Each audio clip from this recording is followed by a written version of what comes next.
Rytinė kava su Rolandu. Darysim ją su Hario V60 aparačiuku, kuris vadinasi kaip mašina, yra labai paprastas reikalas ir papasakosiu apie malūną, patirtį, kainą. Daug klausimų gavau dėl jo ir pasirodo, matyti, neblogas influenceris esu. Gaila, man komandantė nieko nesumokėjo. Pirmas dalykas, ką mums reikia pasidaryti, mums reikia pasiruošti vandenį. Taip, imam vandenuką ir statysime įkaitintis. Šitas mano virdulys gali vandenį kaitinti iki 95 laipsnių. Kas man labai tinka, nes aš po to jį persipilsiu į tokį ir bus 93 laipsniai. Ir tai yra man reikalinga ir tinkama temperatūra. Mums reikia pasiruošti kakavos pupelės. Matot, naudoju geišą, kurią pasivežiau iš Peru. Mums būtinos yra svarstyklės. Sversim vienai porcijai 16 gramų.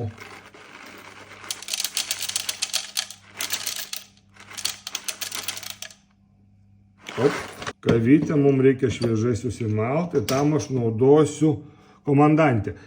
Mūsų tą malūnėlę rankinė. Čia iš kitos pusės reguliuojasi stambumas.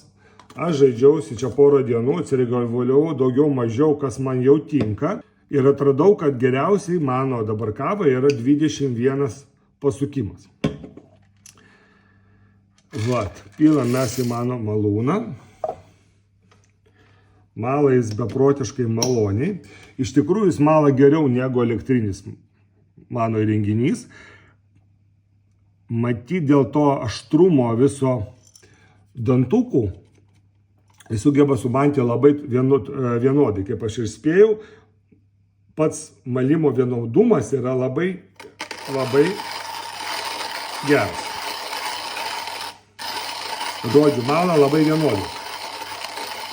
Ir sprendžia mano didelę problemą. Ai, visi nori kainos. Tai žinokit, čia jokia paslaptis. Aš ėmiau už kavos draugas, pažiūrėjau Amazonė, panaši kaina, prasigūglinau. Tai tiesiog kavos draugio ten buvo akauntas, nuėjau ir nusipirkau. Kainavo 250 eurų, lygiai ar 209. Žodžiu, apie 250 eurų kainuoja. Taip, nežinau, ar matysis malimas, bet jis labai tolygios frakcijos. Norėtųsi tolygiau, matau aš visgi dar stambesnių gabaliukų, bet palygint su tuo elektriniu, tai daug geriau. Reikia dabar paimti svarstyklės, pasistatyti Hario, pilu vandenį į mano specialų virduliuką. Šitos rokiruotės nebūtina daryti, nes normalų žmonės kažkodėl nusiperka normalų specialiai skirtą virdulį, kur gali nurodyti, kiek laipsnių tą vandenį užkaitinti. Negalima kavos kaitinti vandeniu, kur yra virš 95 laipsnių. Išmokti. Taip, ką mes dabar turim, žiūrėkit, daryti? Mes turim filtruką, nusitarinu viskas, ir mes solidžiai sušlapinant, priliptų. Pats Hario viduje turi tokius grevelius, kurie padeda vandenį nubėgti. Ok. Išpilam tą vandenį. Pilam kavytę. Išlyginam. Vėl nusitarėm. Nes man reikia, kad nulis būtų. Kad aš matyčiau, kiek vandens pilu. Tai daug mažiau, jeigu kavos yra 16, tai užpilu kažkur 30 gramų vandens, taip gražiai, tiesiog ant kavytės. Ir palieku 30 sekundžių. Vyksta vadinamasis bliumingas. Prie 1 gramo kavos 17 gramų vandens kažkur grubiai. Ir aš tą darysiu per 3 kartus. Tai vat vieną dozę, žiūriu, kiek čia įpyliau, 100 gramiukų daug maž. Paskui prabėgs, aš įpilsiu dar 100 gramiukų vandens ir paskui dar kartą 100 gramų grubiai vandens. Tokias mes naudojam stiklinės su dvigubu stiklu ir tu nejauti karščio. Nes tikrai būna kavinėse paduoda, negali išlaikyti tos kavos. Nu, dieve mano, susimoki 5 eurus už padelį ir dar nesugeba padelio parinkti. Vat ir viskas, filtruota kava be tirščių pagaminta teisingai. Ar sunku pagaminti? Ne, nesunku. Ar sunku gerti kokybišką gerą kavą? Nesunku. Reikia įdėti 5 minutės. Viskas, mano kavytė paruošta. Pažiūrėsim, kiek čia vandens. 264 gramai kavos. Ragaujam.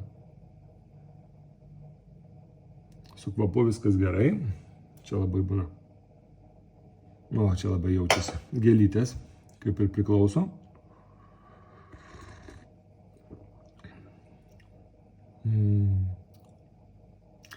Jeigu jūs pastebėjote, aš piliau Evian vandenį. Ir dariau pirmą kartą. Nes pas mus filtruoja grįžinys, labai nufiltruoja, vanduo super minkštas. O kavoj svarbiausia visgi yra vanduo. Ir kažkaip galvojam, reikia neįtinka mums tas skonis, bet ir čia dar čiučiut yra ką tobulinti. Gal dar šiek tiek pasmulkinti malimą, bet kava iš tikrųjų labai nebloga. Tai va taip, namuose galima pasigaminti tikrai kokybiškos geros kavos.